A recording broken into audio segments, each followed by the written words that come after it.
할렐루야. 사랑하는 대강의 가족 여러분, 오늘 하루도 하나님의 말씀과 동행하는 삶이 되길 소망합니다. 오늘 함께 나눌 하나님의 말씀은 고린도전서 2장 13절에서 16절 말씀입니다. 우리가 이것을 말하거니와 사람의 지혜가 가르친 말로 아니하고 오직 성령께서 가르치신 것으로 아니 영적인 일은 영적인 것으로 분별하느니라. 육에 속한 사람은 하나님의 성령의 일들을 받지 아니하나니 이는 그것들이 그에게는 어리석게 보임이요 또 그는 그것들을 알 수도 없나니 그러한 일은 영적으로 분별되기 때문이라. 신령한 자는 모든 것을 판단하나 자기는 아무에게도 판단을 받지 아니하느니라. 누가 주의 마음을 알아서 주를 가르치겠느냐. 그러나 우리가 그리스도의 마음을 가졌느니라. 아멘. 어제 우리는 자연인과 옛사람을 쫓는 그리스도인에 대해서 말씀을 나누었습니다. 그리고 사람을 영적으로 보면 세 종류의 사람으로 나누어진다라고 말씀드렸습니다. 그렇다면 이제 남은 또 한 종류의 사람은 어떤 사람입니까? 바로 성령을 쫓는 그리스도인, 바로 영에 속한 사람입니다. 이 사도 바울은 본문에서 이런 사람들을 신령한 자라고 표현합니다. 원문에는 퓨누마티코스라는 말을 썼는데 이 말은 그대로 영에 속한 사람 또는 영적인 사람이라는 뜻입니다. 여기서 영은 당연히 하나님의 영, 성령을 말씀합니다. 그러니 영에 속한 사람이란 성령에 속한 사람이라는 말이고 성령에 속한 사람은 성령의 음성에 순종하는 사람을 말합니다. 내가 어떤 단체에 소속되어 있다는 것은 그 단체의 규칙이나 지시에 순종한다라는 의미가 있습니다.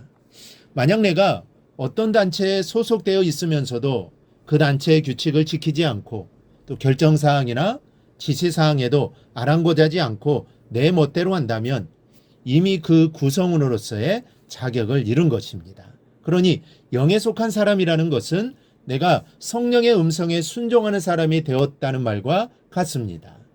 사도행전을 자세히 살펴보면 오순절 마가의 다락방에서 제자들이 성령을 체험합니다.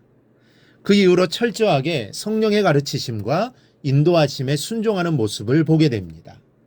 마치 예수님께서 이 땅에 계실 당시 제자들이 예수님께 묻기도 하고 또 듣기도 하며 한시도 떨어지지 아니하고 동행하며 그 음성에 그대로 순종했던 모습과 같습니다. 또 사도행전 8장 26절부터 보면 빌립 집사가 에디오피아의 여왕 이 간다게의 모든 국고를 맡아 관리하는 내시를 만나는 내용을 기록하고 있습니다. 이 사람을 만나러 가는 것도 성령님의 지시였습니다. 사람들이 살지 않는 광야로 가라고 합니다. 전도를 하려면, 즉 복음을 전하려면 사람이 많은 시장으로 가야 하는데 그곳이 아니라 광야로 가라는 것이죠. 그런데 빌립은 성령님의 음성이기에 그 말씀에 순종합니다. 그 이유는 빌립도 성령의 사람이었기 때문입니다. 그중 29절 30절을 보면 이렇게 기록되어 있습니다. 성령이 빌립더러 이르시되 이 수레로 가까이 나아가라 하시거늘 빌립이 달려가서 선지자 이사야의 글 읽는 것을 듣고 말하되 읽는 것을 깨닫느냐. 여러분, 성령께서 얼마나 구체적으로 빌립에게 말씀을 하십니까? 그리고 성령의 역사가 어디 빌립에게만 역사합니까? 베드로가 하루는 기도 중에 환상을 봅니다. 하늘이 열리고 그릇이 하나 내려오는데 그 안에는 땅에 있는 네 발 가진 짐승들과 기는 것들과 공중에 나는 새들이 들어 있습니다. 그때 하늘에서 소리가 들려옵니다. 베드로야, 일어나 잡아먹어라. 그러나 그 안에 있는 짐승들이 율법대로 하면 부정한 동물들이어서 먹을 수 없는 것들입니다. 그래서 베드로가 대답합니다. 주여, 그럴 수 없나이다. 속되고 깨끗하지 아니한 것을 내가 결코 먹지 아니하겠나이다. 그러자 하나님이 다시 말씀합니다. 하나님께서 깨끗하게 하신 것을 내가 속되다 하지 말라. 이 환상을 보고 베드로가 이것이 무슨 뜻인가 하고 속으로 궁금해하고 있었습니다. 그때 마침 고넬료가 보낸 사람들이 베드로를 찾아와 문 앞에 서서 묻습니다. 베드로가 그 환상이 내 생각할 때에 성령께서 그에게 말씀하시되 두 사람이 너를 찾으니 일어나 내려가 의심하지 말고 함께 가라. 내가 그들을 보내었느니라. 그들을 따라가라는 것이죠. 하나님의 계획이 있다는 것입니다. 그걸 행하라는 것이죠. 그리고 베드로는 가게 되고 고넬료를 만나 그 가정을 구원하는 역사가 이루어집니다. 여러분, 빌립에게만 말씀하십니까? 베드로에게만 말씀하십니까? 예수님을 주로 모신 모든 그리스도인의 심령에 성령께서 역사하시고 말씀합니다. 차분히 그 음성을 들으려고만 하면 얼마든지 성령의 말씀하심을 들을 수 있습니다.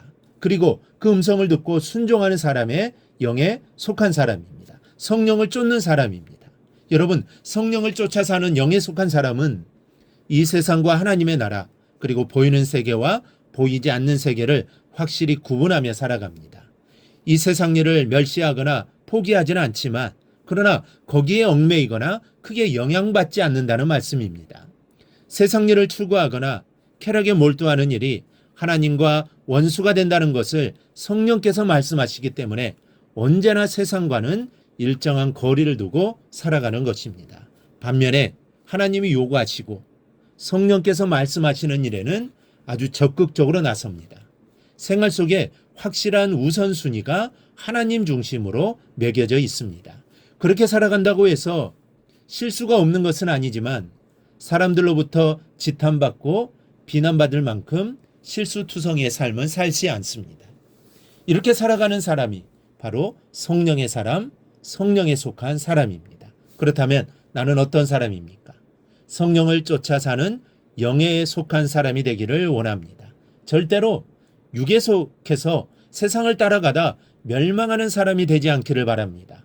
우리 모두 주님 오시기까지 성령을 쫓아 사는 성도들이 되시기를 주님의 이름으로 축원합니다. 오늘 묵상한 말씀을 굳게 잡고 삶으로 실천하며 살아내는 대강의 모든 성도들이 되기를 축복합니다.